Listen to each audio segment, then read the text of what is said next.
দর্শক, বরগুনার জেলা পরিষদের ডাক বাংলো থেকে 2 সন্তান সহ মায়ের মরদেহ উদ্ধার করা হয়েছে বলে আমাদের কাছে খবর এসেছে। আমরা সেখান থেকে আরো বিস্তারিত আপনাদেরকে জানাতে চাই। আমাদের সঙ্গে যোগ দিচ্ছেন আবু জাফর সালেহ। আবু জাফর সালেহ, যদি একটু জানান যে কি ঘটনা ঘটেছে এবং বিস্তারিত কি খবর আছে আপনার কাছে। দুলা, আপনি যেমনটি বলছেন, আমি এখন আছি বরগুনা জেলা পরিষদ ডাকবাংলোতে। কিছুক্ষণ আগে এই ডাকবাংলোর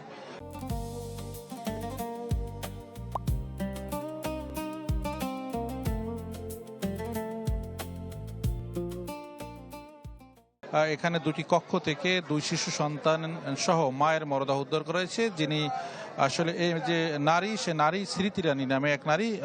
সে এই জেলা পরিষদের ডাকবাংলোতেই সে পার্ট টাইম কাজ করতো, ঝাড়ুদারের কাজ করতো এবং সে আসলে এখানে সকাল 9টায় প্রতিদিন 9টার দিকে এসে তিনি ঝাড়ুর দেওয়ার কাজ সেরে তিনি আসলে যেতেন। কিন্তু আজকে যেমনটি জেলা পরিষদের চেয়ারম্যান নজরুল ইসলাম মোল্লা যে বিষয়টি জানিয়েছেন যে আসলে আজকে কিন্তু তিনি বেলা 11টার দিকে এখানে কাজে এসেছেন এবং কাজে আসার পর 2 শিশু সন্তানকে নিয়ে কাজে এসেছেন। তবে অন্যান্য সময় কিন্তু তিনি আসলে শিশু সন্তানকে নিয়ে কাজে আসেন না, একাই আসেন, কিন্তু আজকেতে 2 শিশু সন্তানকে নিয়ে কাজে এসেছেন।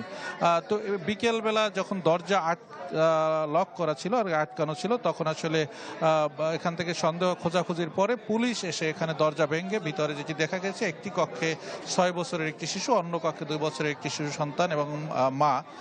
তো ধারণা করা হচ্ছে যে 2 শিশু সন্তানকে হত্যা করে এবং বিষ পানে আত্মহত্যা করেছে এ নারী। এবং যেটি হচ্ছে যে তার পরিবারের লোকজন যেমনটি বলছেন যে আসলে তাদের তেমন কোনো তাদের পারিবারিক কলহ বা তেমনটা ছিল না। তো তবে প্রতিবেশী বা অন্যান্যরা যারা রয়েছে তারা যে বিষয়টি জানাচ্ছেন যে অনেকটা ঋণগ্রস্ত ছিল এবং ঋণগ্রস্ত থাকার কারণে সে মানসিকভাবে আসলে বিপদগ্রস্ত ছিল এবং যেসব কারণে হয়তো এ ধরনের ঘটনা ঘটতে পারে। এই মুহূর্তে ঘটনাস্থলে পুলিশ সুপার সহ পুলিশের ঊর্ধ্বতন কর্মকর্তা, জেলা পরিষদের প্রশাসক সহ তারা এসেছেন এবং ঘটনাস্থল পরিদর্শন করছেন এবং হয়তো বা পরবর্তীতে জানা যাবে কি ঘটনা ঘটেছে। এই ছিল বরগুনা থেকে সর্বশেষ। দোলা। জি, আবু জাফর সালেহ, অসংখ্য ধন্যবাদ আপনাকে।